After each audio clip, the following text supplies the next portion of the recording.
Labs don't hire from your neighborhood, sweetheart. Now get that cart back to the loading dock before I call security myself. Constance Fairfax's voice cut across the sun-bright marble lobby of Vantage BioCorp headquarters like a PA announcement, loud enough that the receptionist froze. The security desk guard looked up, and 3 people on their phones stopped walking. She was pointing, not gesturing, pointing, one manicured finger aimed directly at Dr. Leopold Asante's chest, her other hand already smoothing the lapel of her cream blazer like the moment barely deserved her full attention. Leopold stood at the center of the atrium under the massive skylight, pouring noon light straight down on him, a worn duffel bag over one shoulder, a red-eye crease still pressed into his left cheek, still holding the FDA clearance folder she hadn't asked to see.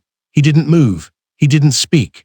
Because somewhere behind him, the glass doors were already sliding open, and the footsteps clicking across that marble were the ones that would end her career in the next 4 minutes, the ones belonging to the FDA commissioner and the entire Vantage board, walking in for a meeting that literally could not happen without the man she just had thrown out. Welcome to Frost Folktales. This is where we tell the stories of those who were underestimated, dismissed, and targeted yet chose courage over silence. If these stories move you, subscribe and be part of a community that refuses to let them fade into the background. Vantage BioCorp's headquarters sat on 6th Avenue like a statement of intent. 42 floors of glass and pale stone, its lobby a cathedral of polished white marble, and overhead fluorescent light, supplemented by a skylight the size of a tennis court that poured clean, unbroken noon sun across the atrium floor every day without apology. The building had been designed to communicate one thing to everyone who walked through its doors. This is where important things happen, and important people do them. At 12:03 on a Tuesday in late October, the lobby was exactly that: hushed corporate efficiency in motion, suited professionals moving between elevator banks, a trio of interns clustered near the reception desk with lanyards and nervous posture, a FedEx courier completing a signature at the far end of the marble counter, everything running exactly as it should. Dr. Leopold Asante had taken a red-eye from San Francisco. He had not slept more than 2 hours. He had eaten an airport sandwich at 5 in the morning and drunk 3 cups of terrible coffee, and he had spent the final hour of the flight going through the FDA clearance folder in his lap with a highlighter and a pen, making sure every figure was where it needed to be, every supplemental appendix flagged and ready. He had not brought a suit because he had not planned to perform for anyone today. He was here to work.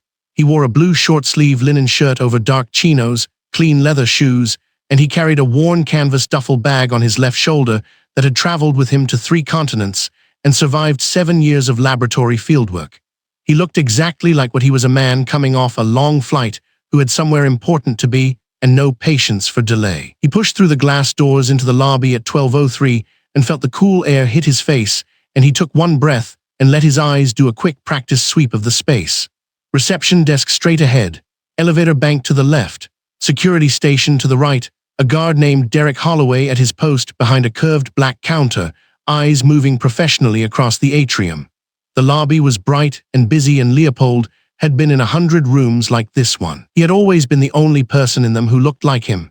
He had stopped counting years ago. He was 6 steps from the reception desk when Constance Fairfax moved. She came from the left, from the direction of the elevator bank, and she moved with the decisive stride of a woman who had decided something before she had all the information, which was, Leopold would later understand, how she moved through most of her days. She was in her mid-50s, sharp-featured, her silver blonde hair precise at her shoulders, wearing a cream blazer over charcoal trousers and heels that struck the marble with authority. She was the chief recruitment officer of Vantage BioCorp, which meant she believed she had total authority over who did and did not belong inside this building, and she had looked at Leopold Asante for approximately 4 seconds and made a decision that would cost her everything. She planted herself between him and the reception desk. She did not lower her voice. "Labs don't hire from your neighborhood, sweetheart. Now get that cart back to the loading dock before I call security myself." The lobby did not stop. It stumbled. The FedEx courier at the far end of the counter looked up. Nadine Cho, the receptionist, 26 years old, precise, professional, who had been reaching for her desk phone to announce Leopold's arrival, went rigid with her hand still on the receiver. Derek Holloway at the security desk lifted his eyes from his monitor. The three interns with lanyards turned in unison. Three professionals crossing the atrium with phones in hand stopped mid-stride, caught by the loud, performative certainty in Constance Fairfax's voice. She was pointing, not gesturing in his direction, not indicating with her chin, pointing one manicured finger extended directly at Leopold Asante's chest, close enough that he could see the pale pink polish on her nail.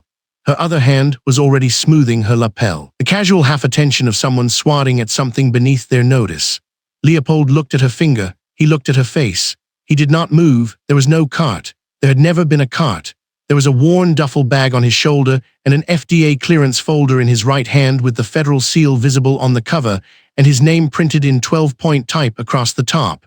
Dr. Leopold Asante, lead research scientist, patent reference no. BBC 7741 pa. He said, quietly and evenly, "My name is Dr. Leopold Asante. I have a 12:30 meeting with your board and FDA Commissioner Darnell Akwu regarding the Clear Path Partnership approval. I believe the meeting room was confirmed on the 38th floor." He held up the folder. He kept his voice level. He gave her every single thing she needed to correct course. Constance Fairfax's eyes went to the folder for exactly 1 second. They came back to his face. She did not read it. She had already decided. Reconsidering now would mean admitting the decision had been wrong, and that was a thing Constance Fairfax did not do in public, in front of an atrium full of people who were watching. "The loading dock," she said, precisely and clearly, "is around the back of the building. You take the service road off 44th. And if you're not moving in the next 30 seconds, I will call security myself, and we will have you removed." She was still pointing. Leopold Asante looked at her finger one more time. He looked at Nadine Cho behind the reception desk, who had gone the careful neutral of a person desperate to be invisible. He looked at Derek Holloway at the security station, who was already pushing back from his desk and standing. Because he had been given a direction by his superior, and he had been trained to follow directions, and he was following it now against what Leopold could see in the man's eyes was a rising, uncomfortable instinct that something here was wrong. Leopold lowered the folder. He kept it in his hand. He did not put it away. He said, "I would like to speak to your chairman's office before." "Derek," Constance Fairfax's voice cut across him like a door closing. She turned her head toward the security desk and extended her other hand in a small, dismissive wave, the gesture of a woman managing logistics. "Please remove this gentleman from the premises before our board guests arrive. Thank you." Derek Holloway was 6'2" and had done this job for 9 years and was very good at reading rooms. He was not good at this room. He was not good at the feeling in his chest as he came around from behind the desk and crossed the marble atrium and positioned himself at Leopold Asante's shoulder. He said, in the low, apologetic register of a man who knows he is doing something he shouldn't, "Sir, I'm going to need you to come with me." Leopold Asante looked at him. He held eye contact for one beat, not confrontational, not broken, and then he moved, under his own power, his own pace. He turned toward the glass doors, and he walked, unhurried and upright, duffel bag on his shoulder and FDA folder in his hand, and Derek Holloway walked beside him because there was nothing else to do, and the lobby watched, and the lobby was quiet in a way that marble lobbies almost never are. The glass doors slid open, and the noon heat hit him, and Leopold Asante stepped out onto the sidewalk and set his duffel bag at his feet and stood still. The sun was direct and total above 6th Avenue. Cabs moved, pedestrians passed. The city continued at full volume around him. Inside, through the glass, he could see the atrium bright and white and busy, the skylight blazing across the marble-suited professionals resuming their trajectories, the receptionist staring at her desk, the security guard returning to his post with his eyes down. Constance Fairfax was already turning back toward the elevator bank. Her blazer smooth, her chin level, the incident apparently filed and closed. Leopold stood on the sidewalk and breathed the October air and did not move. He was thinking. He was thinking with the measured, unhurried precision of a man who had built 7 years of work and held a federal patent and knew, with total clarity, that the building behind him needed him considerably more than he needed it. He was thinking about the folder in his hand and the phone in his pocket and whether now was the time to make a call. He decided to give it 5 more minutes. He had learned, over 41 years, that 5 minutes of patience could accomplish what 40 minutes of reaction never could. He stood in the noon sun on the sidewalk, and he was still. Behind him, through the glass, the doors slid open again. The sound that came through them was different from any other sound the lobby had produced in the last 3 minutes. It was the sound of footsteps, precise, unhurried, deliberate, the specific click of dress shoes on marble that belongs to a man who is accustomed to entering rooms where people stand when he walks in.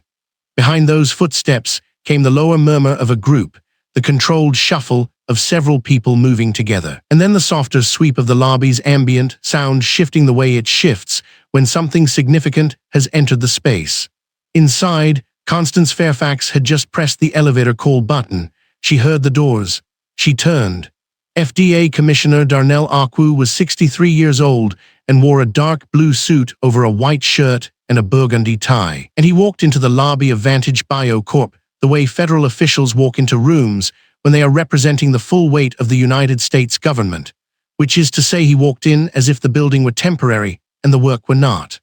Behind him, Vantage board members filed through the doors in a suited stream: Chairman Victor Stanhope and 5 members, and Vivienne Caldwell, and 3 senior vice presidents, and Ananya Pillai, Vantage's lead counsel, already scanning the atrium with the fast, controlled eyes of someone who does not like what she is not seeing. Commissioner Akwu stopped in the center of the atrium. He looked at the reception desk. He looked at the elevator bank. He looked at the lobby, the full sweep of it, the bright marble and the skylight and the frozen receptionist and the security guard, and Constance Fairfax standing near the elevator call button in her cream blazer, hands still extended toward the panel. Eyes settled on her. His voice was measured and quiet and carried across the marble without effort. "I'm looking for Dr. Asante," Commissioner Darnell Akwu said. "He should be here by now." The silence that followed lasted exactly 2 seconds. They were the 2 most expensive seconds in the history of Vantage BioCorp. Constance Fairfax's hand was still raised toward the elevator button. Her mouth opened. Nothing coherent came out of it, because outside, on the sidewalk, through the glass doors that were now sliding closed again, a man in a blue short-sleeve linen shirt and dark chinos was standing in the noon sun with a duffel bag at his feet and a federal clearance folder in his hand, and the entire $900 million reason everyone in this building had shown up today was currently standing on the sidewalk of 6th Avenue because she had pointed at him. The loop was open, and there was no closing it quietly. The question hung in the marble atrium like smoke that wouldn't clear. Commissioner Darnell Akwu stood in the center of the lobby, tall, silver-templed, his dark navy suit precise as a federal document, and he was looking directly at Constance Fairfax with the patient, unhurried attention of a man who had spent 4 decades in rooms where people lied to him. He was not smiling. He was not impatient. He was simply waiting the way a mountain waits, and the lobby felt the weight of it. Constance Fairfax smiled. It was a practiced smile, the kind she had deployed across 3 decades of corporate corridors, warm at the surface, controlled underneath, conveying competence and warmth in equal artificial measure. She pressed one hand lightly to the lapel of her cream blazer and tilted her head just slightly, the gesture of a woman solving a minor inconvenience. "Commissioner Akwu, welcome to Vantage BioCorp. I apologize, there may have been a scheduling miscommunication on our end. Dr. Asante likely hasn't arrived yet. Red-eye flights, you know how they run. I'll have my assistant check with the airline, or perhaps there was a mix-up with his car service." She paused, let the smile carry. "We can certainly have someone reach out to him directly while we get everyone settled upstairs. The boardroom is absolutely ready for you." Commissioner Akwu did not move. He did not reach for an offered handshake. He did not look toward the elevator. His eyes stayed precisely where they were. "I received a confirmation text from Dr. Asante's number at 8:47 this morning," he said, and his voice was level and full, the voice of a man who spoke in Senate hearings and meant every syllable. He indicated he had landed and was en route. That was 3 hours ago. The smile on Constance Fairfax's face did not falter, but something behind it did. Board Chairman Victor Stanhope stepped forward from the group of board members assembled near the lobby entrance, his charcoal suit immaculate, his silver hair catching the white overhead light pouring down through the atrium skylight. He extended a hand to Commissioner Akwu and introduced himself with the smooth, self-assured authority of a man who had chaired 11 annual shareholder meetings and never once lost the room. But his eyes, as they swept the lobby, the reception desk, the glass doors, the quiet absence where the morning's most important arrival should have been standing, his eyes were doing something his expression was not. Fast, silent, anxious arithmetic. Something was wrong, and he did not yet know what it was or how wrong it was, and Victor Stanhope's greatest professional skill was the ability to keep that ignorance entirely invisible. Ananya Pillai was already on her phone. She stood slightly behind the assembled group, one step removed, a young woman in a charcoal blazer over a cream blouse, and she was scrolling through her contact list with her thumb moving quickly, her jaw set, her expression the expression of someone who has just heard a sound they cannot immediately identify but are certain they do not want to hear again. She found the number. She dialed. She lifted the phone to her ear and waited, and the lobby swallowed her silence along with everything else. No answer. She tried again, straight to voicemail. Somewhere upstairs, in the boardroom where a 900 million drug approval framework was scheduled to be signed within the hour, someone had arranged fresh water, printed presentation copies, and positioned name placards at every seat. One of those name placards read Dr. Leopold Asante, lead research partner.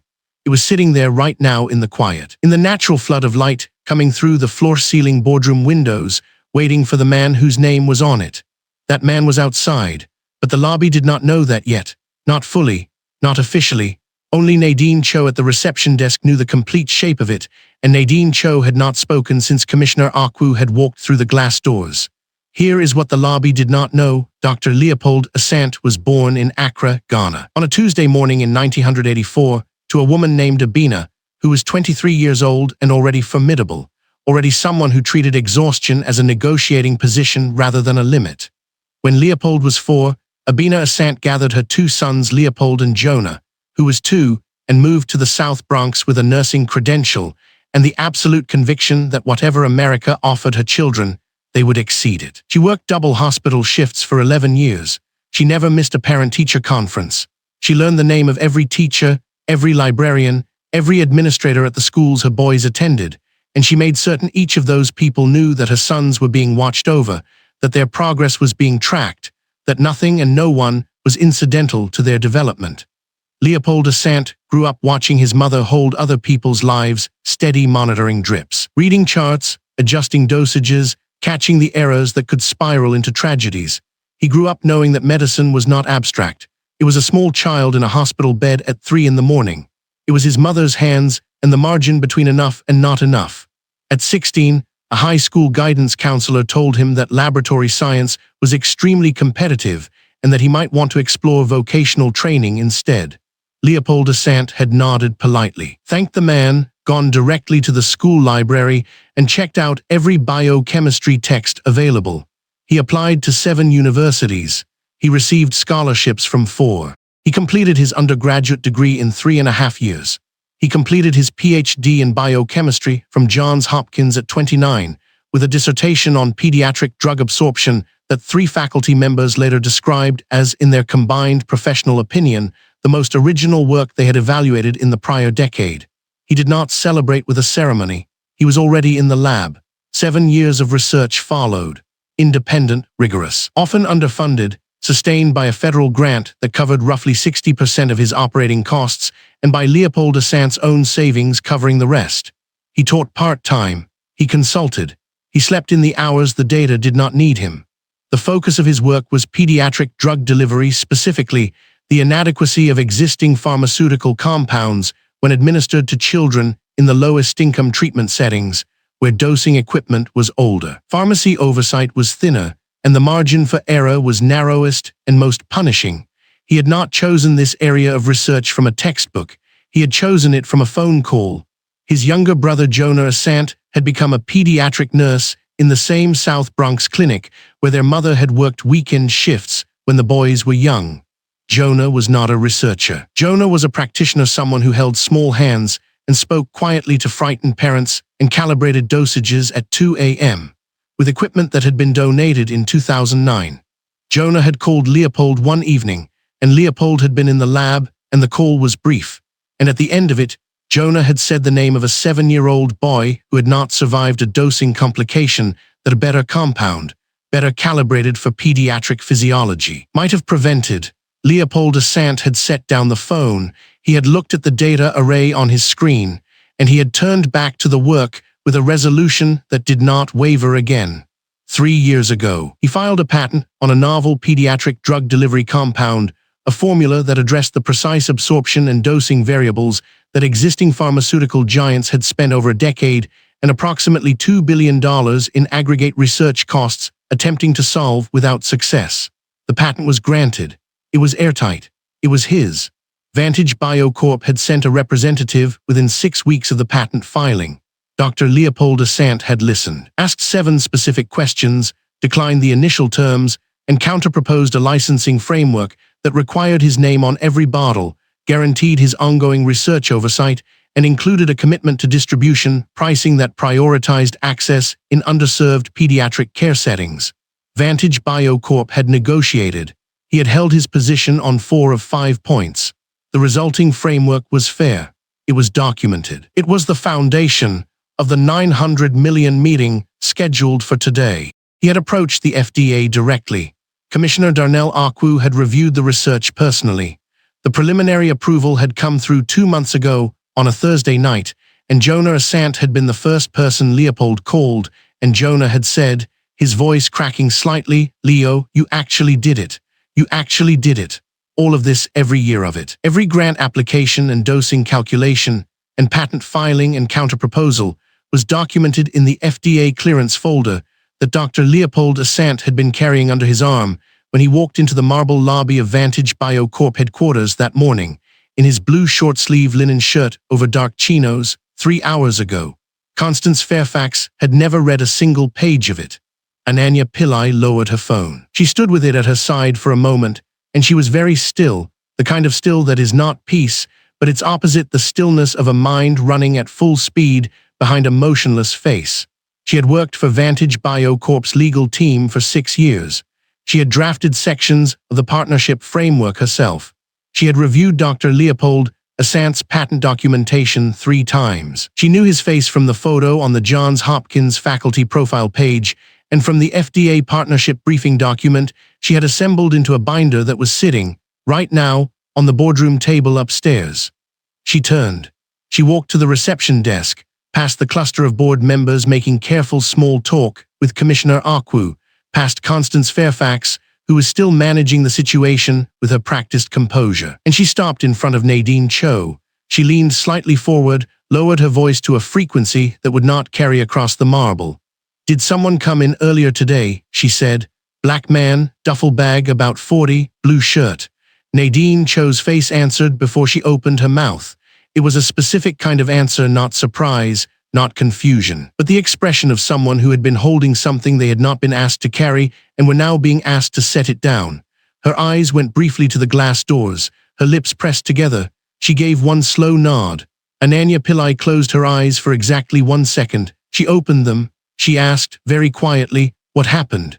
Nadine Cho told her. She told her about Constance Fairfax crossing the lobby, about the words and the pointed finger and the loading dock comment, about Dr. Leopold Asante's calm, even attempt to identify himself and the instruction that came before he could finish, about Derek Holloway, about the glass doors. She told it quickly, in short factual sentences, without editorializing, and her voice was steady in the way that voices are steady when the person speaking is very frightened and using precision as a way of managing that fear. Ananya Pillai absorbed every word without expression. Then she turned, and she walked directly to where Chairman Victor Stanhope was standing with Commissioner Akwu, and she placed herself beside him with a posture that signaled urgency without performing it, and she waited for a natural half-second pause in the conversation, and then she put a hand on Victor Stanhope's arm, not dramatically, not visibly to the room, just enough, and she spoke in a voice that was low and precise and contained no excess at all. "Sir, we have a problem." Victor Stanhope's expression did not change. His eyes did. The concrete planter was warm from the noon sun, not uncomfortable, just present solid and sun-baked beneath Dr. Leopold Asante's dark chinos, a reminder that the physical world continued operating on its own terms regardless of what had just happened inside those glass doors. He set his duffel bag between his feet, balanced the FDA clearance folder across his knee, and looked out at the street. People moved past him in both directions. A courier on a bicycle, 2 women in blazers talking too fast for a Tuesday, a man in construction gear eating a sandwich with complete contentment. None of them knew anything. None of them had any idea that the man sitting on this concrete planter in a blue short-sleeve linen shirt had just been physically guided out of a building where his name was on a contract worth $900 million. Leopold let himself sit with that for a moment. He did not reach for his phone, not yet. He had learned a long time ago that the worst thing you could do in the 30 seconds after someone did something like this to you was act, not because action was wrong, but because they expected it. The raised voice, the argument at the door, the escalation they could point to later, hands spread in innocence. He became difficult. We had no choice. Leopold Asante had not survived 42 years, a childhood in the Bronx, a PhD from Johns Hopkins, and 7 years of largely solitary pharmaceutical research by giving people the reaction they scripted for him. He watched a suited man push through the glass doors and stride past without a glance down. Then another. Then a woman in heels who did glance down, registered him briefly as scenery, and moved on. He thought about the last time someone had told him he was in the wrong place. He had been 16. School counselor's name was Mr. Teller. He remembered that clearly, the particular beige of the man's office walls, the laminated poster about career pathways on the door, the pen Mr. Teller kept clicking and unclicking while he talked. Leopold had come in with a question about summer research programs at the university. He had read about one in a science magazine he'd borrowed from the school library. Mr. Teller had looked at his file, looked at Leopold, looked at the file again, and said, in a voice of genuine and terrible kindness, that lab science was very competitive, that Leopold should be realistic about the landscape, that there were excellent vocational programs in the district that could set him up with solid, sustainable work. Leopold had sat in that chair and felt something go very still inside him. Not broken, still. He had smiled politely, thanked Mr. Teller for his time, stood up, walked down the hall, pushed open the library door, and spent 4 hours reading everything the school had about biochemistry and molecular pharmacology. He had been doing that his whole life, absorbing the assumption, letting it pass through him, and then going back to the work with something sharpened, not rage exactly, but a precision, a complete refusal to let someone else's imagination set the ceiling on what he was building. The FDA folder shifted on his knee. He pressed one hand flat against it, steadying it, and looked up at the glass face of the building. Somewhere on the other side of those windows, a meeting was supposed to be happening that could not legally proceed without him. He had spent 7 years making that true. He had spent 7 years making himself so structurally necessary, so patently irreplaceable in the most literal sense of that word, that the moment someone treated him like he didn't belong, the entire architecture of their plans came apart. He had not designed it that way on purpose. He had designed it because the science demanded it. Because the children who needed this drug deserved a formula built with absolute care and absolute ownership and absolute accountability. But he had understood, somewhere in the later years of the work, what it would also mean.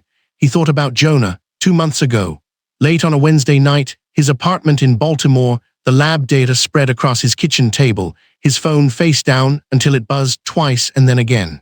Jonah's name on the screen. He'd picked up and heard his brother's voice do something it almost never did crack, just once, at the very beginning of the sentence. Leo, a breath. You actually did it. You actually did it. Jonah Asante worked 12-hour shifts in a pediatric clinic in the South Bronx. He had held children who didn't survive because the existing drug formulas available for underfunded community clinics dosed imprecisely for low body weight patients in under-resourced settings. He had called Leopold 8 years ago, after one particular night that he described only once and never again in detail, and Leopold had written one word on a notepad. Why? Not as a question. As a problem to solve. 7 years later, on a Wednesday night, with FDA preliminary approval confirmed, Jonah had cried on the phone for about 45 seconds and then collected himself and started asking detailed clinical questions in the composed, precise voice of the nurse he was. Leopold had answered all of them. Then they had stayed on the line in comfortable silence for a while, the way brothers can, and eventually said goodnight. That was the thing in his chest right now, not anger at Constance Fairfax, though the anger was there, quiet, thorough, rooted. What he felt most was a fierce protectiveness over those 7 years, over Jonah's face that night on the phone, over the children at that clinic and every clinic like it, over the work itself, which had never had anything to do with this building's marble lobby or the opinions of the woman who smoothed her lapel while she pointed at his chest. He looked down at the FDA folder. Then he looked at his phone. He had told himself 5 more minutes. He had approximately 2 left. Inside the building, though Leopold did not know this, yet the controlled panic had reached its peak and folded into something colder and more deliberate. Ananya Pillai had stopped making phone calls. She had already confirmed what she needed to confirm. Nadine Cho at the reception desk had spoken in a low, careful voice, her face doing all the confirming before her words did. Derek Holloway at the security station had answered Ananya's questions with the clipped, flattened responses of a man who understood the full scope of what he had participated in and was already deciding how to position himself going forward. She had the shape of it. She had the names. She had the timeline. And now she was in a side corridor with Constance Fairfax. The briefing was rapid and surgical. The way a doctor describes a diagnosis, not unkind, but not softened. There was no architecture of comfort available for what Ananya Pillai was delivering. She told Constance Fairfax the name of the man she had pointed at in the lobby. She told her the nature of his appointment. She told her the value of the agreement currently paused because of the events of the last 25 minutes. She told her about the patent. She told her about the FDA clearance folder the man had been carrying when he walked through the doors. She watched Constance Fairfax receive each piece of information. The first piece landed, and Constance Fairfax's expression processed it the way a person processes something they don't yet believe is serious, a slight reordering, a recalibration, but the posture still composed, the hand still moving absently toward her lapel. The second piece, the patent, the licensing agreement, the $900 million, and the hand on the lapel slowed. The third piece, FDA Commissioner Darnell Akwu had come specifically for this meeting, had read every page of the research, had asked for Dr. Leopold Asante by name the moment he entered the lobby, and the hand stopped. Constance Fairfax's eyes went very still, not wide, not glassy, still the way a screen goes when the signal drops and the image just holds on the last frame before everything cuts to black. Ananya Pillai gave her a moment, exactly one, then she continued. In the main atrium, junior board members were navigating the physics of professional composure. While their eyes communicated things, their faces were being paid not to show. Two of them had drifted toward the windows. One was looking at her phone in the practiced way of someone who is not actually looking at her phone. Chairman Victor Stanhope stood near the elevator bank, jaw set, hands folded in front of him, the posture of a man who has kept composure in expensive rooms for 30 years and was doing it now by force of pure trained instinct. Near the far window, facing out, hands clasped loosely behind his back, stood Commissioner Darnell Akwu.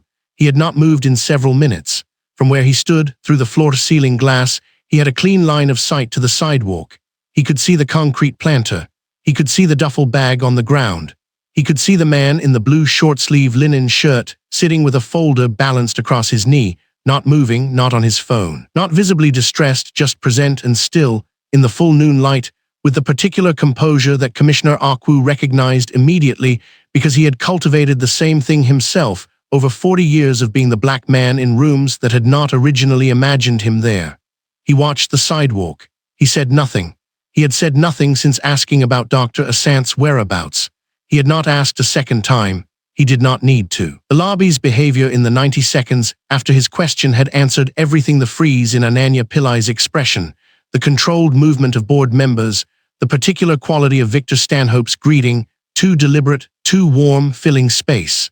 Commissioner Akwu had filed all of it and gone to the window. The federal approval process for Clear Path, that was not yet its name, but it had been one of the most thorough in his tenure. He had read Dr. Asante's research personally. He had read it a second time because he wanted to be certain he had understood it fully before signing his name to the preliminary findings. He had told his deputy that the compound's delivery mechanism was the most elegant solution to a pediatric dosing problem he had seen in 20 years of federal pharmaceutical review. He had looked forward to this meeting with the specific quiet anticipation he reserved for moments when a piece of work was so good that approving it felt like a privilege. He stood at the window and watched Dr. Leopold Asante on the sidewalk. He did not speak. His presence at that window, his stillness, his complete refusal to pretend the situation was anything other than what it was, that was its own form of communication, directed at every person in the lobby who could feel the weight of a federal commissioner's silence. Outside, Dr. Leopold Asante looked down at his phone. 5 minutes had passed, actually closer to 7. He had built the thing. He had filed the patent. He had secured the federal partnership. He had done every single piece of this with a thoroughness that left no gap for anyone to reach through and take it from him. The work was his. The formula was his. His name was on every document. None of that had changed in the last 30 minutes. None of it had moved. It was as present and solid as the concrete planter under him and the noon sun overhead. He thought, Jonah, He thought, the kids at the clinic. He thought about a 16-year-old who went to the library. He unlocked his phone. He scrolled to the name he needed. He pressed call. It rang once. Renata Oduya. It's Leopold, he said. His voice was even, unhurried, carrying none of the interior weather of the last 30 minutes except perhaps a single degree of temperature that anyone who knew him well would recognize immediately. I need you here. I'll explain when you arrive. How far are you? A pause, then, 20 minutes. Don't go back inside without me. I'm not going anywhere, he said. He lowered the phone from his ear and held it loosely in one hand, the FDA folder still balanced across his knee, the sun still overhead, the building's glass face still reflecting the street, and the sky and the man sitting in front of it, waiting not passively, not helplessly, but with the absolute deliberate patience of someone who knows precisely how this ends. The concrete planter was warm from 3 hours of direct sun. Dr. Leopold Asante could feel the heat through his dark chinos, a steady, radiating pressure against the back of his thighs that was almost meditative. The FDA clearance folder was still balanced across his knee. He had not opened it since sitting down. He didn't need to. Every page inside it was something he had written, something he had fought for, something he had built from nothing in a rented lab in Baltimore with a federal grant that barely covered 3 months of reagent costs. He knew its contents the way a man knows the sound of his own breathing. The street in front of Vantage BioCorp headquarters was a steady river of noon-hour foot traffic, suited professionals from the surrounding office towers, a food cart operator working a lunch rush on the corner, a courier on a bicycle navigating the stream of pedestrians with practiced ease. Nobody on this sidewalk knew what had happened behind those glass doors 20 minutes ago. Nobody out here felt the particular silence that had fallen over a marble lobby when one woman's pointed finger made itself the center of a room. Dr. Leopold Asante watched the street and kept his face even and let the anger sit in the very center of his chest, not suppressed, not performing, just held, contained. He had learned to hold it there. He had been learning since he was 16 years old. He was on the verge of dialing Renata Oduya's number when the glass doors of Vantage BioCorp headquarters opened and a man in a charcoal suit stepped through them. Dr. Leopold Asante watched him come. Victor Stanhope was tall, silver-haired, with the particular posture of a man who had spent 4 decades in rooms where everyone else was already standing when he arrived. His suit was impeccable, a deep charcoal wool with a faint chalk stripe, the kind of garment that communicated net worth without announcing it. His tie was a muted burgundy. His shoes, dark Oxford leather, struck the sidewalk pavement with the sharp, purposeful click of a man who did not usually walk to other people. He walked to Dr. Leopold Asante. This was the thing that registered first and registered deeply, not a security guard, not a junior board member dispatched as an emissary, not an assistant with a corporate smile and a rehearsed apology. The chairman of Vantage BioCorp, the man whose name appeared above the letterhead on every document in Dr. Leopold Asante's folder, was walking across a public sidewalk in a $4,000 suit to reach a man sitting on a concrete planter in a blue linen shirt. Dr. Leopold Asante looked up when Victor Stanhope arrived in front of him. He did not stand. Victor Stanhope extended his hand. Dr. Asante, I'm Victor Stanhope, chairman of Vantage's board of directors. He paused. The word that came next had clearly been assembled in a hurry. I need to apologize to you. On behalf of this company, I need to apologize to you for what occurred in our lobby this morning. It was completely unacceptable. What was done to you was wrong. I want you to know that I understand that. His voice was steady. Victor Stanhope was a man who had delivered bad news to shareholders, who had navigated FDA enforcement actions, who had sat across the table from federal prosecutors and not blinked. He was not unused to pressure, but there was something beneath the steadiness and urgency, tight and compressed, the controlled breathing of a man standing near the edge of something catastrophic and speaking carefully because he cannot afford to fall. Dr. Leopold Asante looked at the extended hand. He looked at Victor Stanhope's face. Then he looked back at the street. Sit down if you'd like, he said. His voice was even, unhurried, carrying just enough volume to be heard over the foot traffic. Victor Stanhope did not sit on the concrete planter. He stood. He let his hand come back to his side. Dr. Leopold Asante let the silence sit for a full 10 seconds. Then he turned and looked at Victor Stanhope directly, asked his question with the calm precision of a man who had spent his career constructing things that worked. Did you know what your officer said to me? Or did you come out here because of what's upstairs? The pause that followed was not long. 3 seconds, perhaps 4, but it was the kind of pause that contains an entire answer within itself before a single word is spoken. Victor Stanhope's eyes moved not away. He was too practiced for that, but there was a fractional adjustment. A microsecond of recalculation, and in it Dr. Leopold Asante read everything he needed to read. "I came out," Victor Stanhope said carefully, "because I was informed of what occurred, and because I wanted to address it personally and immediately." Dr. Leopold Asante nodded once, slowly. "That's what I thought." He did not say it with contempt. He did not need to. The observation was precise, and it landed precisely. And Victor Stanhope absorbed it with the stillness of a man who recognized that he was not being given grace he hadn't earned. Inside the building, on the 4th floor of Vantage BioCorp headquarters, in a side conference room with a window that looked out over an interior courtyard rather than the street, Constance Fairfax was sitting in a chair that she was used to occupying from a position of authority. It was a room she had used for 100 HR consultations, a room where she had delivered performance reviews and mediated personnel disputes, and exercised, without hesitation, the institutional power her title conferred. Today, Ananya Pillai was standing and she was sitting, and the geometry of that difference was already telling. Ananya Pillai was 34 years old, wore a black blazer over a dove-gray blouse, and had the focused stillness of someone who had learned that the most devastating things could be said in a very low voice. She had given Constance Fairfax the condensed version of Dr. Leopold Asante's file in a corridor 3 minutes ago, and she had watched Constance Fairfax's face move through the information in a sequence she would document later precisely for the internal review. The moment the hand stopped smoothing the lapel, the moment the eyes went still. Now they were in the side conference room, and Constance Fairfax was doing what people in crisis do. She was reaching for the framing that made her actions defensible. "I was managing lobby security," she said. Her voice had a residual crispness to it, the tone of someone accustomed to being the authority in a room, asserting that authority on instinct. "There was no prior communication to me that an outside researcher would be arriving without credentials or a visitor badge request. The building protocol, Constance." Ananya Pillai said it without raising her voice. She said it the way you set something heavy down on a glass surface deliberately so that nothing cracks. "Do not say another word to anyone until I tell you to." The room was very quiet after that. Constance Fairfax looked at Ananya Pillai. Something moved behind her eyes, not yet remorse, not yet the full comprehension of what was coming, but the first real encounter with the dimensions of her situation. She pressed her lips together. She looked at the table. Ananya Pillai turned toward the window and typed something into her phone. On the lobby floor below, 2 things were happening simultaneously. Nadine Cho was at the reception desk with a notepad in front of her, and she was writing.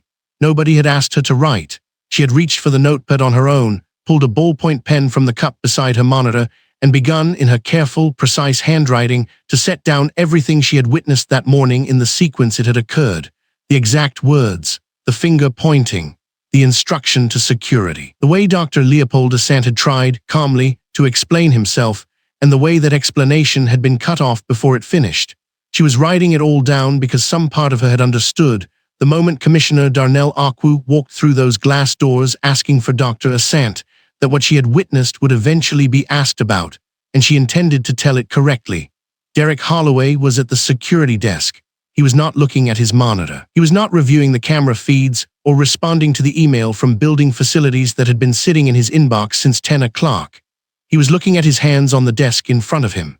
His large hands, the right one in particular, the one that had come to rest on a man's shoulder and guided him, without resistance, toward the glass doors and through them and out onto the sidewalk, and the man had walked under his own power, hadn't struggled, hadn't argued, had simply walked with the careful dignity of a person who understood exactly what was happening to them and had decided that their response would not give anyone in that lobby anything they could use against them.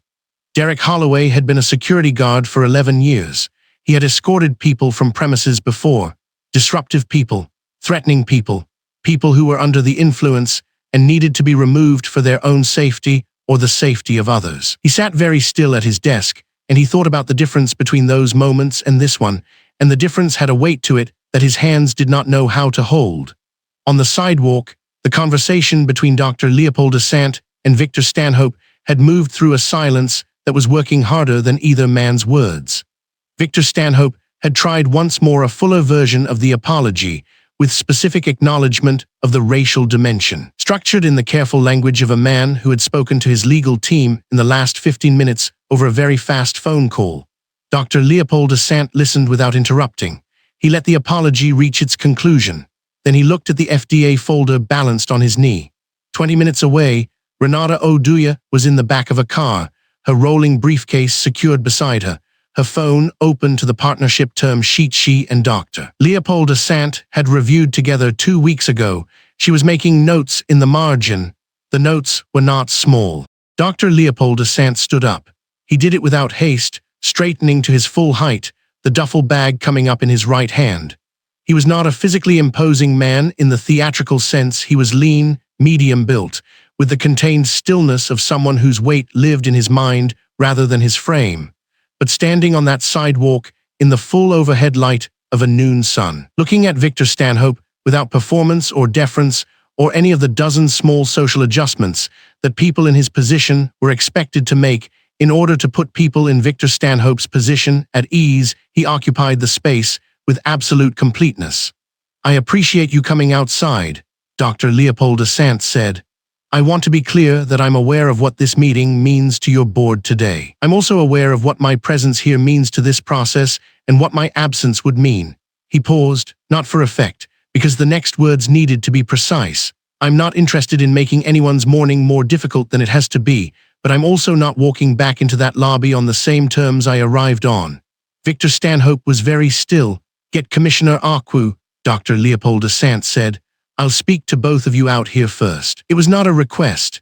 It was calibrated, measured, offered without aggression, and it had the structural quality of a load-bearing wall. Victor Stanhope looked at him for a moment. Then he nodded once and turned and walked back toward the glass doors, his Oxford leather shoes clicking back across the pavement, and he disappeared into the marble lobby and the cool fluorescent light and the world where he was chairman. Dr. Leopold Asante remained on the sidewalk. He did not sit back down on the concrete planter. He stood, duffel bag in his right hand, FDA folder in his left, and he looked at the glass doors of Vantage BioCorp headquarters and at his own reflection in the blue linen shirt, dark chinos, the red-eye crease still faint on his cheek. The quiet face of a man who had spent his entire life walking into rooms that didn't expect him and building inside those rooms things that made the room's expectations irrelevant. He was not waiting anymore. He was deciding. And the difference between those two things, standing on that sidewalk in the noon light, was everything. The noon sun had no interest in ceremony. It hit the sidewalk outside Vantage BioCorp headquarters with the same flat, unfiltered intensity. It hit everything else: the concrete planters, the glass facade, the polished brass of the entrance handles, and the two men who now walked through those glass doors with the careful, controlled urgency of people who understand that being seen moving quickly is almost as damaging as being seen panicking. Chairman Victor Stanhope came first, one hand adjusting his charcoal jacket cuff as he stepped outside. Commissioner Darnell Akwu followed half a step behind, unhurried in a way that communicated something entirely different from ease. It communicated authority, so established it required no performance.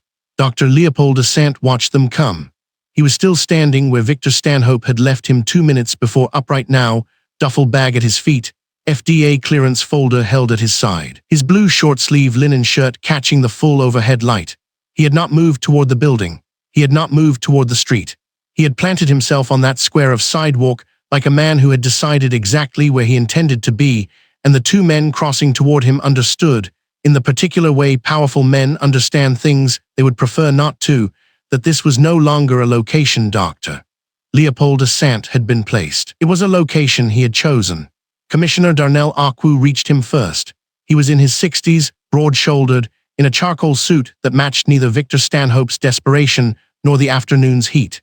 His face was composed in a way that had nothing to do with calm and everything to do with a man who had spent 40 years in federal service learning to deliver weight without raising his voice. He looked at Dr. Leopold Asante directly, the way you look at someone when you want them to understand that you see exactly what is in front of you.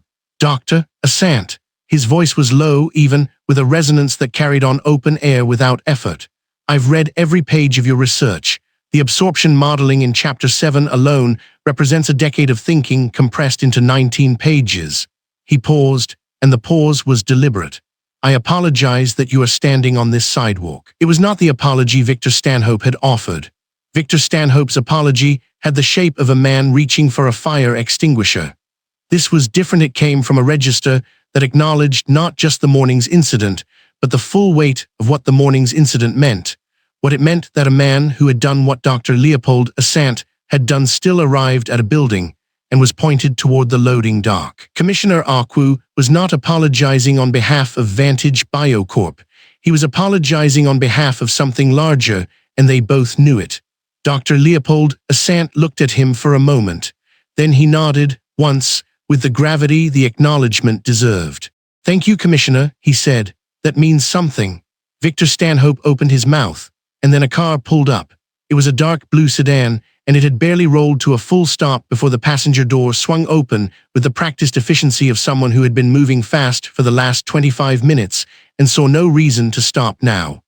Renata Oduya stepped onto the sidewalk in a sharp navy blazer over white wide-leg trousers, a rolling briefcase tracking behind her left hand, oversized sunglasses pushed up to hold her locks off her face. She was 41 years old, had argued patent cases in 4 federal circuits, and moved across that sidewalk like a woman who had already won the argument and was simply arriving to formalize it. She reached Dr. Leopold Asante, shook his hand, not a greeting, a signal, and turned to face the two men without breaking stride or softening her expression. "Gentlemen," her voice was precise and carried the particular warmth of someone who is being professionally courteous and wants you to understand that courtesy has a structure and a limit. "My name is Renata Oduya. I am the patent attorney representing Dr. Leopold Asante, the patent holder and lead researcher whose intellectual property and whose personal cooperation form the entire legal and scientific basis of the meeting you have scheduled for this afternoon." She let that sentence settle into the sidewalk. "Before anyone goes inside, we need to discuss amended terms." Victor Stanhope's jaw moved slightly. Commissioner Akwu did not move at all. "Ms. Oduya," Victor Stanhope began, with the reflex of a man who has opened negotiations under pressure 100 times, "I want to assure you that Vantage BioCorp takes this morning's incident with the utmost seriousness, and we are absolutely prepared to—" "I know you are," Renata Oduya said, not unkindly. She set her rolling briefcase upright, clicked it open, and drew out a single manila folder with the ease of someone who had prepared it in the back of a moving car and organized it perfectly anyway. "Which is why this conversation will be brief." 3 people on the sidewalk in noonlight, 4, counting Dr. Leopold Asante, who stood to Renata Oduya's left with his arms loose at his sides and his expression composed and entirely unreadable. Through the glass front of the building, at least 9 junior employees were studying their phones, their shoes, and the middle distance with the concentrated intensity of people pretending not to watch something they absolutely could not stop watching. At the reception desk inside, Nadine Cho had both hands flat on the counter. At the security station, Derek Holloway had not moved in 4 minutes. Renata Oduya opened the folder. The original partnership framework between Dr. Leopold Asante and Vantage BioCorp was structured with a licensing royalty of 6.2% of net revenue. She looked up. "We are amending that to 9.5%, effective from date of market approval, indexed annually." She said it the way someone says a thing that is not a proposal. Victor Stanhope's hand, which had been resting relaxed at his side, closed slightly. "Dr. Asante's name appears as lead developer on all patent documentation, all regulatory filings, all marketing materials, and all press communications. That language was already in the original terms. We are adding a clause specifying that any deviation from that language in any public-facing material constitutes a material breach." She turned a page. "Vantage BioCorp will fund a named research fellowship at a Bronx institution. The specific institution to be selected by Dr. Asante, minimum endowment of $3 million, first cohort to be seeded within 18 months of the drug's market approval." Victor Stanhope was nodding in the automatic way of a man keeping himself from the opposite reaction. Commissioner Akwu was looking at the middle distance above Renata Oduya's shoulder with the expression of a man who has seen how these things end and is watching it conclude as expected. Renata Oduya turned another page. "Vantage BioCorp will implement a written formal visitor identification and reception protocol, reviewed by outside counsel and distributed company-wide, within 30 days. Compliance with that protocol will become a condition of employment for all staff at the level of director and above. She paused for exactly one beat. That term is non-negotiable, and its absence renders the entire amended agreement void. Victor Stanhope's nod had become very still. Renata Oduya looked at him directly for the first time since she had opened the folder. And finally, Vantage BioCorp will establish a board-level diversity oversight committee. This committee will have a permanent advisory seat. She closed the folder. That seat will be held by Dr. Leopold Asante. The silence on that sidewalk had a texture. It was the silence of a man who held every card in a hand he had not expected to be playing 20 minutes ago, processing a loss in real time while his face worked to maintain the architecture of composure. Victor Stanhope's left eye did something small and involuntary that he would have been very unhappy to know was visible. The board would need to, he started. I know the board, Renata Oduya said pleasantly. I have reviewed Vantage governance documents. The chairman has emergency amendment authority for advisory appointments. You don't need a full vote. She tilted her head slightly. You need a pen. Commissioner Darnell Akwu had not said a single word during the exchange of terms. He did not offer an opinion on the royalty percentage or the fellowship endowment or the oversight committee. He was a federal official standing on a public sidewalk at noon in full view of a glass-fronted building. And his presence there, his choice to walk outside rather than wait in the lobby, his choice to stand next to Dr. Leopold Asante rather than next to the chairman of the board, was itself a statement that required no translation. It was the weight of the federal government placed quietly and deliberately on one side of a sidewalk conversation, and everyone present understood exactly what it meant. Dr. Leopold Asante had not spoken since Renata Oduya arrived. He did not need to. He stood beside her in his linen shirt and his dark chinos with the FDA clearance folder in his hand and the quiet, unshifting patience of a man who has already done the work 7 years of it, funded out of his own savings, driven by a 7-year-old boy's last weeks in a South Bronx clinic, and a younger brother's voice breaking on the phone saying, Leo, you actually did it, and he let the terms land with the weight they deserved. He thought about what Victor Stanhope had said on the sidewalk 4 minutes earlier. I came out because we needed to reach you.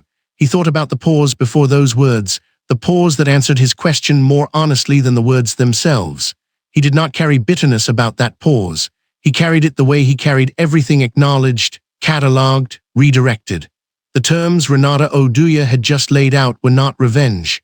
They were structure. They were the architecture of a world that would be slightly, measurably, documentably different after today than it was this morning.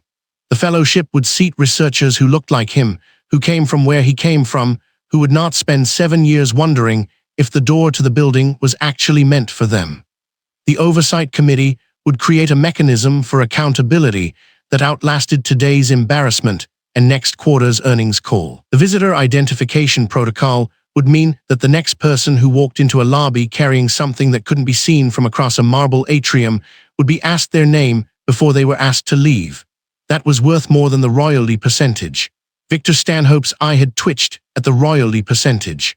My client will need the amended terms in a signed letter of intent before we enter the building, Renata Oduya said. She reached back into her briefcase and produced a draft document. I've prepared one. Your legal counsel can review it in 10 minutes.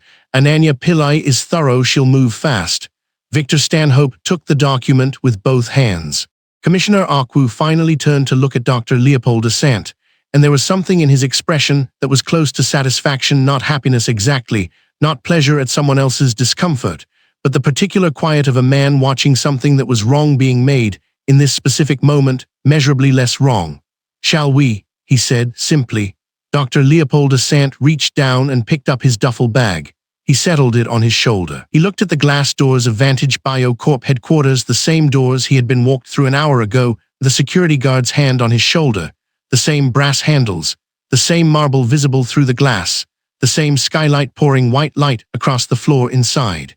He looked at them the way you look at a door you have already decided to walk through, because there is work on the other side that needs doing, and you are the only person alive who can do it. Renata Oduya moved to his left. Commissioner Akwu moved to his right. Victor Stanhope fell into step behind, holding a document that was going to cost his company $4 million more than yesterday and reshape its governance for the next decade. and he was going to sign it because there was nothing else to do, and because somewhere beneath the calculation and the fire extinguisher urgency, some part of him understood that it was right. Dr. Leopold Asante walked toward the glass doors. They slid open. He walked through. The glass doors slid open, and Dr. Leopold Asante walked back in. He did not pause at the threshold. He did not look around for permission or approval or acknowledgement. He simply walked forward the way he had always walked forward, unhurried, upright, carrying his worn duffel bag in his left hand, and the FDA clearance folder tucked under his right arm, and the marble atrium of Vantage BioCorp, bathed in the full overhead blaze of its noon skylight, received him like a room that had always known this moment was coming, even if none of the people inside it had. Every eye in the lobby tracked him. There was no way to pretend otherwise. The suited professionals who had been moving through the atrium with corporate efficiency 40 minutes ago were now doing the thing people do. When they know they are witnessing something, they will describe to someone else later the slight slowing of the step, the almost imperceptible turn of the head, the careful maintenance of an expression that says I am not watching when every line of the body says I absolutely am. A woman in a gray blazer near the elevator bank stopped mid-sentence. Two men in matching navy suits by the coffee station went quiet. Somewhere near the far pillar, a junior employee held her lanyard badge and forgot to swipe it. The skylight poured white afternoon light straight down onto the marble floor in a broad, unbroken column, and Dr. Leopold Asante walked directly through it. He was still wearing the blue short-sleeve linen shirt, still wearing the dark chinos, slightly creased from the red-eye flight. There had been no trip upstairs to change, no moment where someone offered him a conference room to freshen up, no quiet corporate suggestion that perhaps he might want a jacket before entering the boardroom. And he had not asked for any of those things. He walked in the clothes he arrived in, and the dignity of that, the complete absence of apology in every step, was something the room felt before it fully understood it. Renata Oduya was at his left shoulder, navy blazer sharp, rolling briefcase precise, her expression the kind of focused calm that costs opposing counsel considerable sleep. Commissioner Darnell Akwu walked on his right, hands clasped at his back, silver at his temples, his bearing carrying the settled authority of a man who signs federal approvals for a living and has never once needed a room to like him. Chairman Victor Stanhope followed 2 steps behind. This, too, was a geometry that told a story without a single word. They passed the reception desk. Nadine Cho was seated behind it, spine very straight, hands flat on the desk in front of her. She had been writing things down all morning without being asked. When Dr. Leopold Asante passed, she looked up. It was brief, 2 seconds at most, a look that carried the particular weight of someone who had stood by while something wrong happened and had spent every minute since then processing the exact dimensions of that failure. Dr. Leopold Asante caught her eyes. He gave her a small nod. Not absolution, he was not the one giving that, but acknowledgement. He saw her. He kept walking. They passed the security desk. Derek Holloway was sitting there. He had been sitting there since Ananya Pillai delivered her rapid, quiet summary of what his hand on Dr. Leopold Asante's shoulder had become. He did not look up as they passed. His own hands were resting on his knees, and he was looking at them the way a person looks at something they cannot quite recognize. Dr. Leopold Asante did not slow down. He had already decided that Derek Holloway was not the architect of this morning. He was its instrument, which was its own problem, but a different one. The boardroom was 20 feet ahead. The elevator opened onto the 42nd floor, and the boardroom was waiting. It was the kind of room that Vantage BioCorp had built to impress floor-ceiling windows on 3 sides, natural light flooding in from every angle, the glass table long enough to seat 16, the chairs high-backed and leather, the air climate-controlled to exactly the temperature that says we have resources. On a clear day you could see the Hudson from the north-facing window. Today was a clear day. The light was extraordinary, and it landed on everything without mercy. The board was already assembled. 12 people around that long glass table, in their tailored suits, in their careful corporate composure, and every single one of them knew exactly what had happened in the lobby 45 minutes ago, because Ananya Pillai had made absolutely certain of it. She had needed them to understand the stakes before they walked into this room. She had needed them to understand that the person about to sit down in front of them was not a guest they were doing a favor. He was the man who owned the formula. He was the man who held the patent. He was the man without whose cooperation and signature the 900 million sitting on this glass table would evaporate into regulatory air. Board member Vivienne Caldwell was the first to rise. She was a compact woman in her mid-50s, a charcoal blazer over a dark teal blouse, silver earrings, and the specific kind of directness that comes from having been the only dissenting voice in too many rooms for too many years. She had privately advocated for this partnership from the beginning, had argued in writing, in board sessions, in private conversations with Victor Stanhope, that the terms offered to Dr. Leopold Asante in the original framework were ethically insufficient and strategically short-sighted. She had been politely overruled. She had kept her written objections on file. She rose now with the unhurried confidence of a woman who had been right all along and was choosing not to say so. She crossed the room, extended her hand, and said, "Dr. Asante, I'm Vivienne Caldwell. I have followed your research for 3 years, and I am glad you're here, Dr." Leopold Asante shook her hand. He looked at her directly, the kind of eye contact that registers a person fully. "I know your name from the correspondence," he said. "You asked for the full patent documentation in the early review, the detailed questions." He paused one beat. "Good questions." Something in Vivienne Caldwell's expression shifted, a slight lift at the corner of the mouth that was not quite a smile, but was its close relation. She returned to her seat. Then Constance Fairfax was brought in. She entered through the side door, Ananya Pillai's deliberate routing, and the room registered her arrival without making a production of it. She was still wearing the cream blazer, still wearing the charcoal trousers.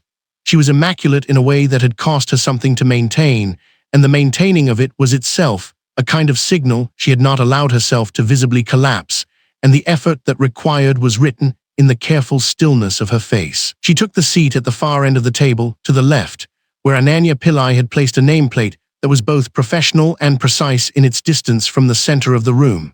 She did not speak. She folded her hands on the table in front of her and looked at the glass surface and waited. Chairman Victor Stanhope stood at the head of the table and introduced Dr. Leopold Asante to the board by full name and full title: Chief Research Developer, Lead Patent Holder, Primary Architect of the ClearPath Pediatric Formula, in a voice that was controlled and deliberate and slightly too measured to be entirely comfortable. He did not reference the lobby. He did not reference the morning.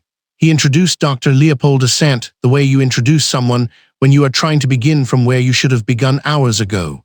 Dr. Leopold Asante opened the FDA clearance folder, set it on the glass table, and began. What happened in the next 90 minutes was this.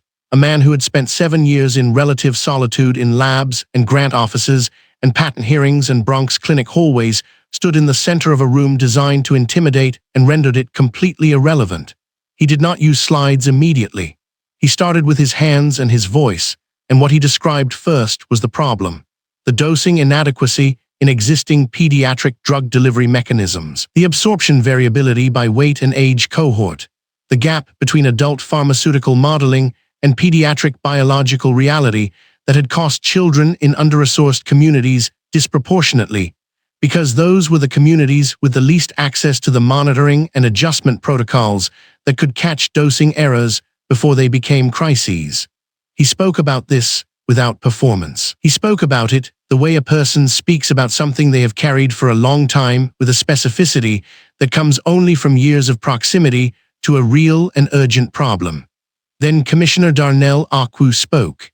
He pulled his chair slightly forward, set both forearms on the glass table, and addressed the board in the measured, unhurried cadence of a man who had spent 30 years in federal regulatory work and had learned that the weight of a statement is inversely proportional to the volume at which it is delivered. He confirmed FDA's full regulatory support for the ClearPath compound. He confirmed the preliminary approval timeline. He confirmed that the amended partnership terms Renata Oduya had outlined on the sidewalk were consistent with the agency's expectations for a drug development partnership of this scale and public health significance. He did not look at Constance Fairfax once. Dr. Leopold Asante moved then into the technical data. He walked them through the formula's mechanism, the novel polymer coating on the active compound that allowed precise, weight-calibrated dissolution rates, the 3-year clinical trial data, the comparative absorption studies across 6 pediatric weight cohorts, the safety profile that had cleared every FDA threshold with a margin that made the room go quiet in a specific way, the way rooms go quiet when numbers tell a story that words cannot improve. He pulled up the clinical trial outcomes on the boardroom screen: pediatric patients, ages 2 through 12, across 4 pilot hospitals. Dosing precision rates compared to existing market alternatives, and let the data stand in the overhead fluorescent brightness without embellishment. Vivienne Caldwell leaned forward. "Dr. Asante," she said, "your trial data shows a 43% reduction in dosing adjustment incidence in the 2 to 5 age cohort. Can you walk us through the polymer calibration that produces that outcome in the smallest patients?" Dr. Leopold Asante looked at her. "Yes," he said, and he did methodically, precisely, in language that was technically exact and somehow entirely clear, the way only the person who actually built a thing can explain it, without the fog of approximation that fills the explanations of people who only read about it. 3 other board members asked questions. Their questions were good. His answers were better. Commissioner Akwu affirmed 2 technical points, with the quiet authority of federal regulatory history behind each word. Constance Fairfax said nothing. She sat at the far end of the long glass table, in her cream blazer, in the brilliant natural light flooding through 3 walls of windows, and she watched. She watched a man she had pointed at in a lobby less than 2 hours ago, a man she had directed to the loading dock, a man she had called security on hold this room in the complete and uncontested authority of his knowledge, his preparation, and the 7 years of work that had brought every person in this building to this exact table. She watched Victor Stanhope nod at his answers. She watched Vivienne Caldwell lean forward with genuine intellectual engagement. She watched Commissioner Darnell Akwu, a federal commissioner, defer to this man's expertise in the specific way that institutional power defers to the person who has earned the knowledge it depends on. She had built this room, in a sense. Not the glass and the leather and the view of the Hudson, she had built the culture of assumption that had made the lobby possible. The invisible architecture of who belongs where and how you know it from 40 feet away. She had built it across a career of 1,000 small decisions about presentation and access and the management of who felt welcome at which threshold. And now she was sitting inside it, watching what she had built come apart, and the room gave her no mercy and no privacy in which to absorb it, because the light through 3 walls of windows was total. Ananya Pillai, seated to the right of center, watched Constance Fairfax with the careful peripheral attention of someone already composing a legal narrative. Renata Oduya, seated at Dr. Leopold Asante's right, had her briefcase open. She had been tracking every board member's reaction to every amended term with the practiced precision of someone who negotiates for a living and knows that the vote before the vote is the one you read on people's faces. Victor Stanhope called for the vote on the amended partnership terms at precisely 2:47 in the afternoon. It was unanimous, 12 hands, every board member present. Vivienne Caldwell voted first and did not hesitate. The motion carried in under 40 seconds. Dr. Leopold Asante looked at the result, looked at the room, and gave a single deliberate nod, not relief, not triumph, not concession to the theatrical expectations of the moment. Just the acknowledgement of a man who had done the work and was watching the work be recognized, on terms he had set, in a room that would have been very happy never to have had to reckon with him at all. Outside the floor-ceiling windows, the afternoon light was running long across the Hudson. The city went on below, indifferent and enormous, the way cities always do. In the boardroom, people began to rise from their chairs, and the air shifted from formal to transactional, the specific atmosphere of a deal that has just become real. Constance Fairfax remained seated for a moment after everyone else stood. Then she rose, smoothed her cream blazer one final time, the gesture she had made in the lobby. The unconscious punctuation of a woman who had always known exactly where she stood, and the marble floor of the boardroom met her heels as she moved toward the door. The next room was waiting, and it had her name on it too. The pen made a clean, decisive sound when Dr. Leopold Asante set it down on the glass table. The partnership agreement sat before him, 12 pages, every amended term reflected in fresh ink, every royalty percentage corrected, the fellowship clause on page 9, the oversight committee provision on page 11. Commissioner Darnell Akwu extended his hand across the table, and Dr. Leopold Asante took it with the same unhurried composure he had carried through the entire day. The handshake lasted 3 full seconds. No one in the boardroom made a sound. Chairman Victor Stanhope began to applaud first. The board followed. Vivienne Caldwell was on her feet before anyone else, and her applause was different from the others, not relief, Not the performed enthusiasm of people celebrating a deal they nearly destroyed, but something quieter and more deliberate. She had been fighting for this partnership in closed-door sessions for 8 months. She had read Dr. Leopold Asante's research files twice. She had argued, in language that apparently landed on deaf ears, that the man behind the clear path formula was not a vendor to be managed, but a partner to be courted. She clapped now with the steady, measured rhythm of someone who had been right the whole time and had chosen not to say so in this particular moment. Commissioner Akwu buttoned his jacket, nodded once to Dr. Leopold Asante, a nod that contained an entire paragraph of unspoken acknowledgement, and shook hands with Victor Stanhope, whose grip was slightly too firm and slightly too long. Then the commissioner gathered his materials and stepped toward the door. 2 federal aides fell in beside him. The junior board members followed, then the senior ones, conversation breaking open as they moved into the corridor. Voices lifting with the particular energy of people who had just watched something enormous get settled. Ananya Pillai was standing at the door. She held it open, smiled at each board member as they passed, said nothing to any of them. Then she let it close, and the boardroom, which a moment ago had contained 17 people, now contained 4. Victor Stanhope, still at the head of the table. Vivienne Caldwell, who had retaken her seat. Ananya Pillai, who had moved to the far end of the room, where a second chair waited beside a leather portfolio she had placed there an hour earlier. And Constance Fairfax, who was sitting 3 seats down from where Dr. Leopold Asante had been, her hands flat on the glass table, her cream blazer entirely still. Dr. Leopold Asante had already left the room. That was the detail Constance Fairfax registered first, that the man whose presence had appended the entire day was no longer there to witness what came next. There was no audience for her accountability except the people who held it. In some ways, that was worse. Victor Stanhope said, "Constance, you understand why we need to have this conversation." It was not a question. Constance Fairfax lifted her chin slightly. She had been preparing something since the moment Ananya Pillai had walked her into that side conference room 3 hours ago. She had rehearsed the architecture of it, the reasonable sequence, the professional framing. "I want to say for the record that my actions this morning were consistent with our lobby security protocols. We received no advance description of expected visitors.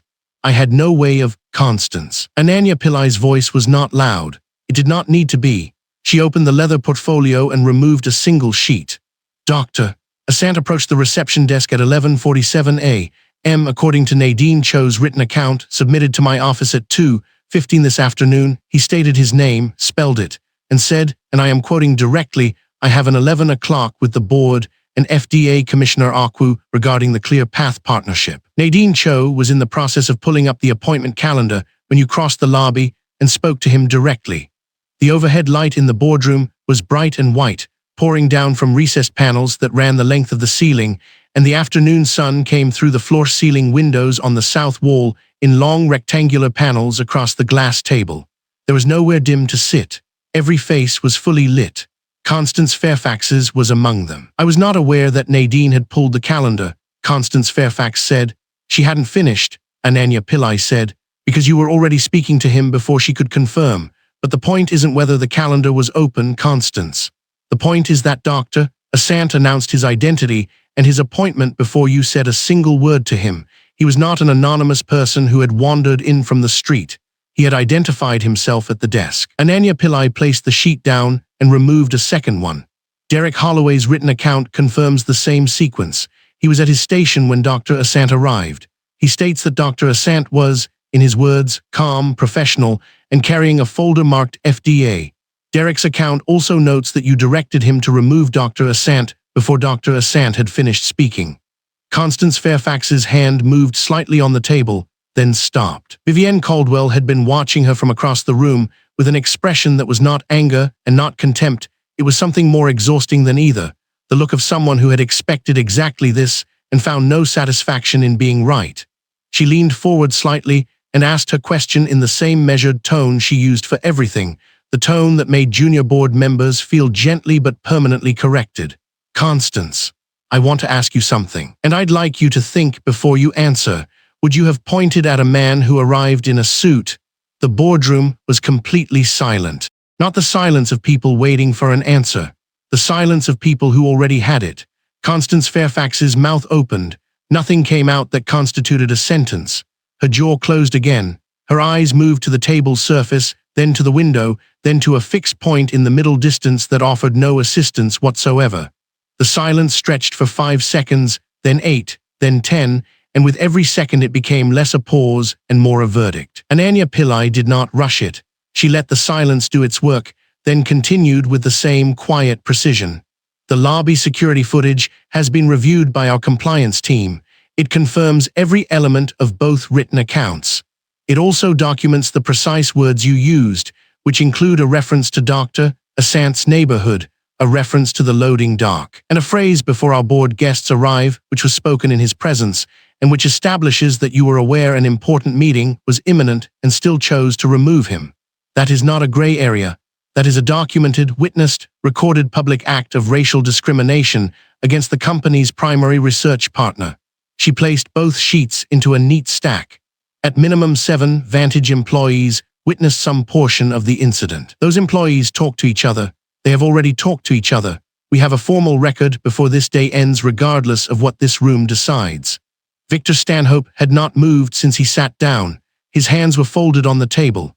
His face was composed in the way that very powerful men compose their faces when they have already made a decision and are completing the procedural architecture around it. He did not look at Constance Fairfax with anger. He looked at her with the particular blankness of a man who has already reclassified her in his mind from an asset to a liability and is now in the administrative phase of that reclassification. Constance Fairfax tried once more. Her voice had changed. The performance was gone. The rehearsed architecture was gone. What was left was something thinner and more desperate.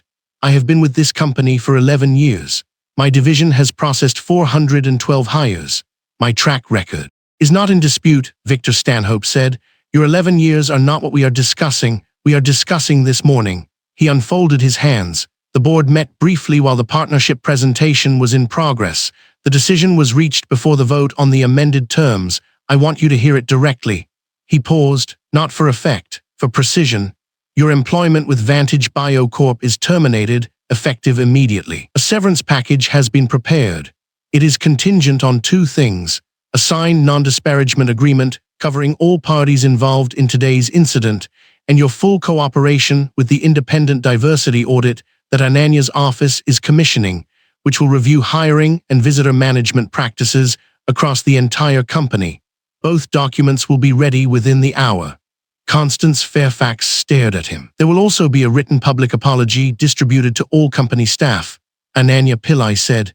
It will describe the incident accurately. It will bear your name. The afternoon light through the south windows had shifted slightly, moving further across the glass table, and it reached the edge of the document, stack in front of Ananya Pillai now, illuminating the corner of Nadine Cho's written account and the corner of Derek Holloway's. Those 2 quiet voices from the lobby that had put everything on paper without being asked, that had understood without instruction that some things needed to be recorded precisely. Constance Fairfax looked at those pages. She looked at the light touching them. Something in her face moved through several expressions too quickly to name and arrived at a stillness that was not composure, but its hollow imitation. Vivienne Caldwell stood. She gathered her materials with the unhurried efficiency of someone who had said what she came to say and had nothing left to add. She did not look at Constance Fairfax again as she walked toward the door. She paused at Ananya Pillai's shoulder long enough to say quietly, "Send me the audit commission documents when they're ready." Then she was gone. Victor Stanhope stood. He straightened his jacket. He looked at Constance Fairfax one last time, a brief, unemotional survey. The kind of person gives a room they are leaving for the last time and said, "Ananya will walk you through the paperwork." He walked to the door, opened it himself, and let it close behind him without looking back. Ananya Pillai sat with Constance Fairfax for 23 more minutes. She walked through every document with the same measured, airless precision she had brought to the entire day. Constance Fairfax signed where she was asked to sign. She did not speak except to ask one question, very quietly near the end. "Does he know about this meeting?" Ananya Pillai looked at her for a moment before answering. Dr. Asante was informed that an internal review would take place. He was not required to attend. There was nothing else said after that. The lobby was quieter now in the mid-afternoon. The skylight above the marble atrium sent white light straight down in a single wide column, catching the dust motes in the air and making them visible, and the marble floor reflected it back up in a pale, even glow. Nadine Cho was at her reception desk. She looked up when the elevator doors opened, and Constance Fairfax stepped out with a manila envelope under one arm and her bag on her shoulder. Their eyes met for a fraction of a second. Nadine Cho looked back at her screen. Constance Fairfax walked across the marble, past the reception desk, past the security station where Derek Holloway sat looking at something on his monitor with the careful attention of a man who had chosen not to see her come in, past the cluster of low chairs near the east wall, past the identical point on the floor where, less than 5 hours ago, he had stood with one manicured finger pointed at a man's chest, certain she already knew everything she needed to know about him. She reached the glass doors. They slid open. The afternoon air came in warm and bright, the city loud and indifferent beyond the threshold, the sidewalk concrete and flat and ordinary in the way that sidewalks are when they have already been the site of something. She walked through. The doors slid closed behind her. She went out into the same afternoon light, in the same direction she had sent him, into the world that was already being rewritten without her. 6 weeks changes everything and nothing. The South Bronx on a Tuesday morning in October looks the same as it always has, bodegas pulling up their metal gates, school buses grinding through intersections, pigeons working the sidewalk cracks with business-like efficiency. The sky is a clean, hard blue, the kind that doesn't apologize for being beautiful in a neighborhood the rest of the city spends most of its time forgetting. Tall windows line the front face of the Meridian Pediatric Clinic, and right now, through those windows, morning light is pouring in wide and generous and uninterrupted, falling across folding chairs and a small temporary podium and the faces of people who have been waiting not just 6 weeks, but years for exactly this moment. The room is arranged the way Jonah Asante would have arranged it, which means it is arranged for the kids first. The front 2 rows are low chairs, the plastic kind in primary colors, and they are filled. Small sneakers don't reach the floor. Parents sit in the rows behind them, some in work clothes, some in whatever they grabbed before the bus, most of them holding the thin printed program that says, at the top, in clear black type, ClearPath Pediatric Formula Full FDA Market Approval South Bronx Community Press Conference. Dr. Leopold Asante's name is listed as lead developer. It is listed that way on every document in that room. It is listed that way on every document that will ever be associated with this formula. Renata Oduya made sure of that. She made sure of a great many things. Nurses in scrubs line the side walls. Pediatric nurses, most of them, women and men who work the long shifts in this clinic and know by face and name the children sitting in those low plastic chairs. There is a small cluster of reporters near the back. Cameras out, and beside them, slightly apart, Chairman Victor Stanhope stands in a charcoal suit, hands clasped, his silver hair neat, his expression calibrated to appropriate solemnity. He is present. He is not at the podium. That arrangement was also negotiated. Commissioner Darnell Akwu speaks first. He is at the podium in a dark suit, no tie, and his voice fills the clinic the way it fills every room without effort, without performance, with the particular authority of a man who understands exactly what he is holding and treats it accordingly. He walks through the approval process, the clinical trials, the safety data, the projected distribution timeline for underserved pediatric populations across 11 states.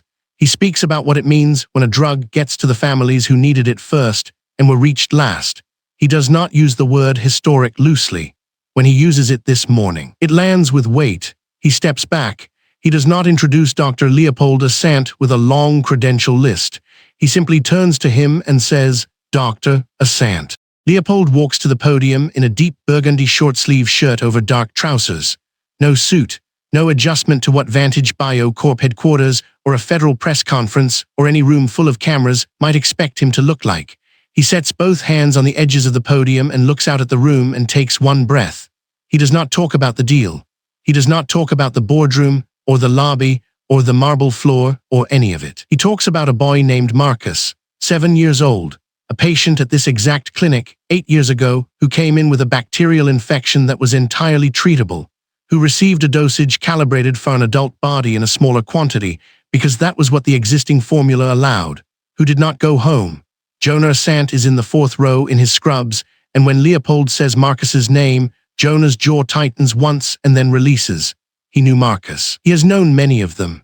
Leopold talks about a 16-year-old in this borough who sat across from a school counselor who told him gently that laboratory science was competitive and that some people were better suited to other paths, and who walked out of that office and went to the library and did not stop going. He does not say the 16-year-old's name. He doesn't have to. Every person in the room understands. He talks about what ClearPath pediatric formula will do, not in the language of molecular pharmacology, though he could speak it for hours, but in the language of this room. It will reach children whose bodies have been under-prioritized in research for decades. It will travel into community health settings and rural clinics and school-based programs. It will carry a dosing precision that previous formulas didn't have. It will save lives that the current system has already written off as acceptable losses. He says, no child is an acceptable loss. The room is very still. He looks up from the podium and his eyes find Jonah across the folding chairs and the small sneakers and the primary colors. Jonah is looking back at him. It is not a long moment. It doesn't need to be. Between brothers, some things transmit in a single second: 8 years of grief, 7 years of research. One phone call on the night of preliminary approval, a voice saying, "Leo, you actually did it." The look says all of it. Leopold holds it for a beat, then nods once, and Jonah nods back. Leopold finishes. He steps to the side of the podium. He does not return to his chair immediately because a small girl 4 years old, maybe 5, in a yellow shirt and blue corduroy pants, has wandered up from the front row with the complete confidence of a child who does not yet know about podiums and press conferences and what they are for. She stops in front of the FDA approval placard mounted on a small standing display beside the podium and looks at it with enormous seriousness. She reaches out and touches it with her whole palm, the way children touch things they don't have words for yet. Leopold crouches down to her level. He looks at her looking at the placard. She turns and looks at him instead. He smiles wide, unguarded, fully present, the smile of a man who has arrived exactly where he was always going, and says softly, "That one's for you. You just heard a story that history tried to overlook. If it stayed with you, take a second to stand with it. Subscribe, share, and help us keep telling the stories that deserve light, not silence."